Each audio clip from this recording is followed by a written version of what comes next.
আসসালামু আলাইকুম। আজকে তৈরি করে দেখাবো ভীষণ মজার সবার পছন্দের পেঁয়াজু। পেঁয়াজুটা আমাদের সবারই খুব পছন্দের একটা আইটেম। এটা রমজানে খাওয়া হলেও রমজান ছাড়াও কিন্তু খেতে অনেক ভালো লাগে। পেঁয়াজুটা আমি আজকে মসুর ডাল দিয়ে বানাচ্ছি। এখানে আমি ডালটাকে প্রায় 3 ঘন্টার মতো ভিজিয়ে নিয়েছি। তারপর আমি ডালটাকে ভালো করে পানি ঝরিয়ে ব্লেন্ডারে ব্লেন্ড করে নিয়েছি। আমি একটু মিহি করে ব্লেন্ড করে নিয়েছি।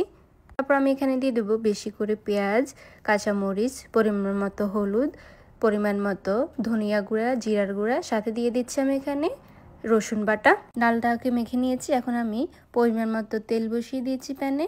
এই তো তেল গরম হয়ে গেছে। আমি এখন এক এক করে পেঁয়াজগুলো দিয়ে দিচ্ছি। আমি এখানে বেশি কিছু ইউজ করি নি পেঁয়াজুতে, কোনো আটা বা ময়দা কিছু ইউজ করি না। আমি শুধু ডাল দিয়ে আজকে পেঁয়াজুটা বানিয়েছি। এই তো তারপর আমি পেঁয়াজু এক পাট হওয়ার পরে আমি একটু উল্টিয়ে আরেক পাটটা ভালো করে ভেজে নিচ্ছি। এই তো কথা বলতে বলতে আমার পেঁয়াজগুলো ভাজা হয়ে গেছে। আমার মতো পেঁয়াজু খেতে কে কে পছন্দ